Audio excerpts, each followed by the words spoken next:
I think science has become the contemporary language of mysticism. I think it's science that demystifies the mystical. And if you can combine a little quantum physics with a little neuroscience, with neuroendocrinology, with psychoneuroimmunology, the mind-body connection, epigenetics, all of those sciences point the finger at possibility.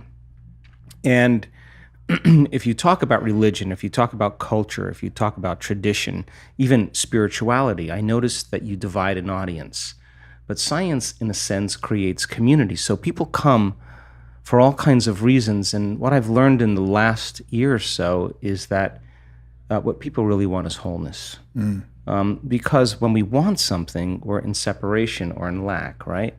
And so when we started experimenting with doing different scientific measurements, one of the things we started to notice is that when a person somehow connects to something greater, and that has a influence on their nervous system, the side effect is that they feel so whole, so rejuvenated in that moment, so blessed by life in that moment from an inner experience that it's impossible for them to want. I mean, how can you want when you feel whole, right? And so when we started looking at heart coherence and we saw this tremendous changes in people's ability to be able to sustain a state of mind, a feeling in their heart for an extended period of time, we have data to show you could be sick and do that.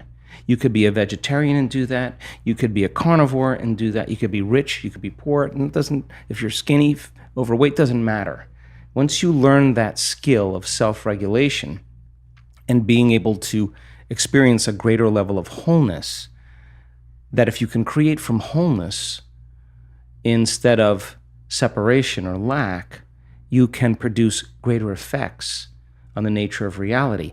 So we came from singularity, and when you're oneness or when you're source, there's no separation between cause and effect. Your thoughts create experiences when you're in oneness. We journey down the density, and now we're really separate from source.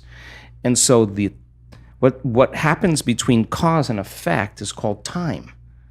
So we're here now to prove to ourselves that the divine lives in us. So why not practice shortening time or the interval between cause, the thought, and the effect, the experience?